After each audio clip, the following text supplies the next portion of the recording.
ठुलमा ख़बर शामिल कयो था। मीर फैज़ सुमरो जी रिपोर्ट मुताबिक़ त गस्टा तालका ठुल जे 2023 साल जे इलेक्शन तालका इलेक्शन चेयरमैन अब्दुल्ला खोसो ज़िला इलेक्शन कमेटी मेंबर रबीनवाज़ खान चाचड़ जे निगरानी में थी गुज़री, जंहिंमें 190 वोटनि तां 3 पैनलनि हरदिल अज़ीज़ पैनल, अल शाहबाज़ पैनल ऐं भेटाई पैनल हिस्सो वरितो, जॾहिं त हरदिल अज़ीज़ पैनल जे अब्दुल मजीद 1 वोट, अल शाहबाज़ पैनल जो शबीर अहमद नूनारी 81 वोट खणी सघिया ऐं भेटाई पैनल जो शफ़ीक अहमद नूनारी 103 वोट खणी वॾी लीड सां कामयाब थी वियो।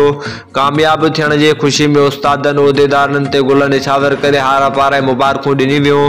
उस्ताद बिरादरी आज़ाद, उस्ताद ज़िंदाबाद, उस्ताद नज़ीर साहब ते भारी, उस्ताद तादी, उस्ताद महबूब सुमरो ज़िंदाबाद जहिड़ा नारा हणंदा सॼे शहर जो गस्त कंदा उस्ताद महबूब अली सुमरो जे बंगले ते पहुची कामयाब उम्मीदवार ने उस्ताद महबूब खान सुमरो खे हार पाराए मुबारकूं ॾिनियूं, जॾहिं त उस्ताद महबूब सुमरो बि उहिदेदारनि खे गुलनि जा हार पाराए मुबारकूं ॾिनियूं। गस्टा सदर शफ़ीक अहमद नूनारी, जनरल सेक्रेटरी अब्दुलसत्तार खोसो, उस्ताद नज़ीर अहमद नूनारी, उस्ताद महबूब अली सुमरो, नफ़ीस सुमरो ऐं ॿियनि सहाफ़ियुनि सां ॻाल्हाईंदे चयो त हिन इलेक्शन में कामयाबी सभिनी उस्तादनि जी आहे। उस्तादनि वोट ॾेई साबित कयो त उहो उस्तादनि जा आहिनि, उस्तादनि जा आहिनि, न कंहिं बासर वॾेरे जा आहिनि। तमामु उस्ताद बिरादरी कामयाबी जो लख लख मुबारकूं ॾियूं था।